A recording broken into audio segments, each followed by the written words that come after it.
I'm Dr. Prince with Advanced Animal Care, and today I'm going to talk about cat emergency care. Dr. Prince, what are the signs that my cat is having a medical emergency?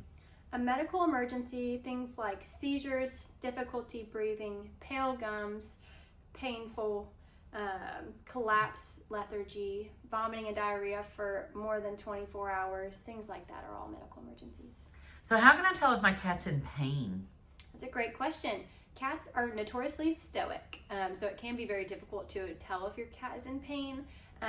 Generally, they will have a grimace to their face, so their facial features are really pinched in. Their ears can lay back.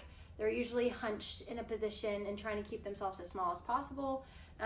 Sometimes they will stretch out into like a prayer position if they're feeling really uncomfortable. It just depends on the type of pain they are feeling. So what should I do if my cat is choking? If your cat is choking, you can always try to, stay calm. You can always try to open the cat's mouth and stick your index finger to swipe the back of the throat in case you can reach the thing that is lodged in there. Now, I would caution you to try not to get bit. If you are going to get bit, do not try to do that and get your pet to an emergency facility as quick as possible. So how can I safely transport my cat to the emergency vet?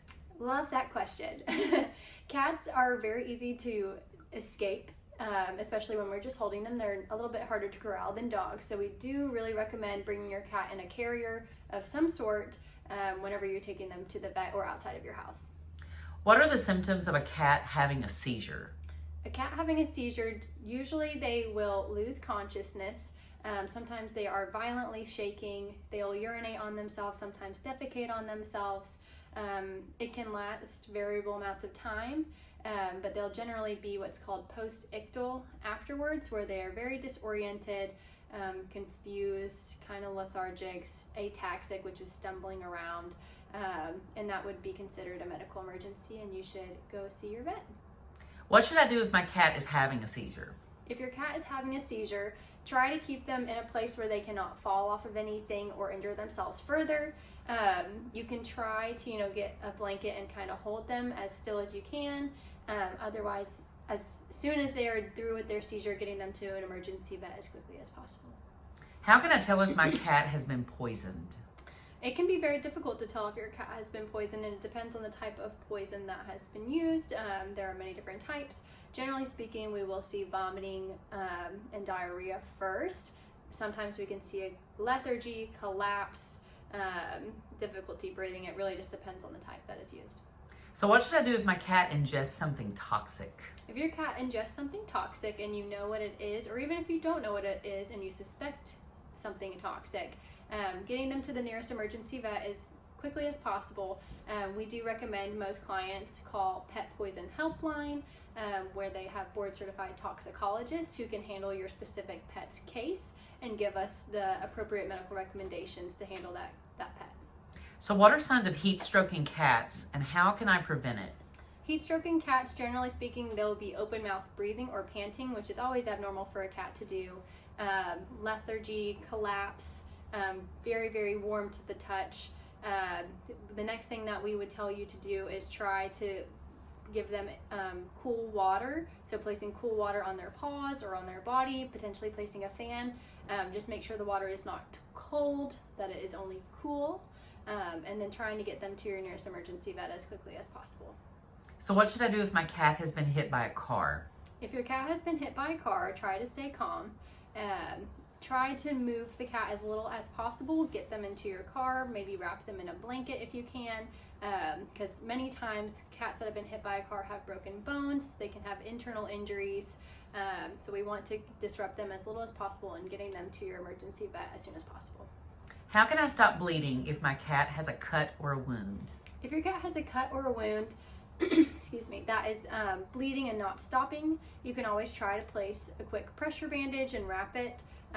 But as soon as that has been performed, getting them to your nearest emergency vet as quickly as possible for them to assess that wound.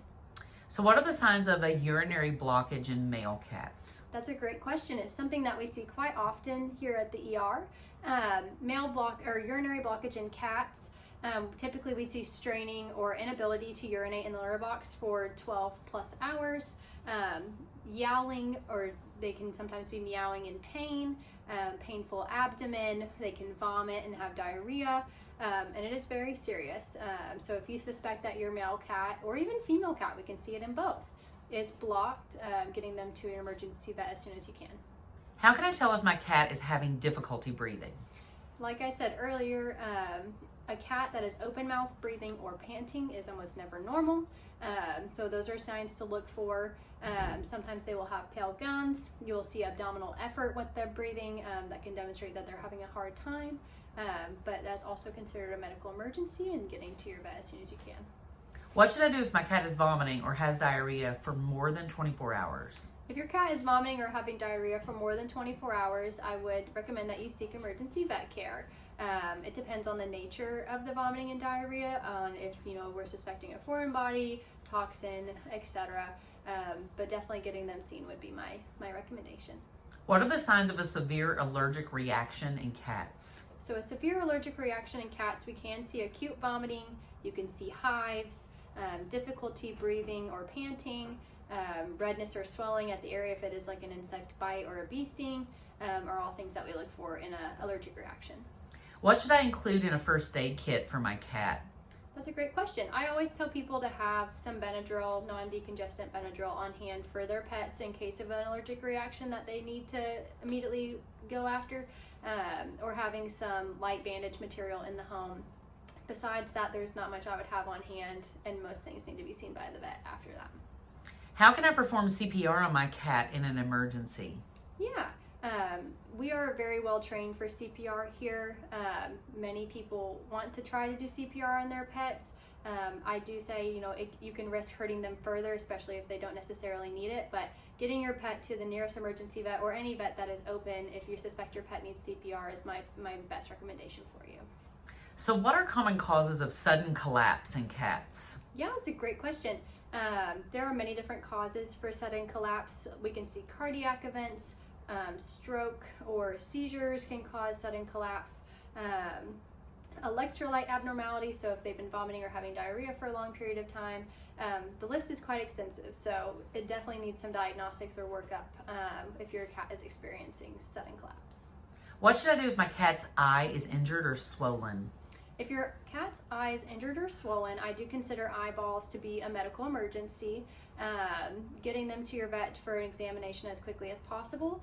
Depending on the nature of the eye injury, they may need to stain the eye to look for ulcerations, or even a nucleation. It's a broad spectrum of what can be needed. How can I tell if my cat has a broken bone, and what should I do? Yeah, if you suspect your cat has a broken bone, the only way to truly diagnose that is with an x-ray, which can be performed by a veterinary professional. Many times if you suspect your cat has a broken bone, getting them to your nearest vet as soon as you can, depending on the nature of the injury, would be my recommendation. So this is the last question. After an emergency, how should I monitor my cat's healing or progress? Yeah, and that's going to be different for every single patient depending on what emergency has occurred. If they have some type of wound, those are often, we're going to watch the sutures, or we're going to watch for redness and swelling. If they've had vomiting or diarrhea, we're going to watch for continued vomiting or diarrhea. If they're eating, if they're lethargic. It really depends on the specific emergency that they experienced, but always keeping a close eye on your pet for the next 24 to 48 hours after they've experienced some type of emergency is my recommendation. If you have any questions about cat emergency care, please give us a call at 859-625-5678.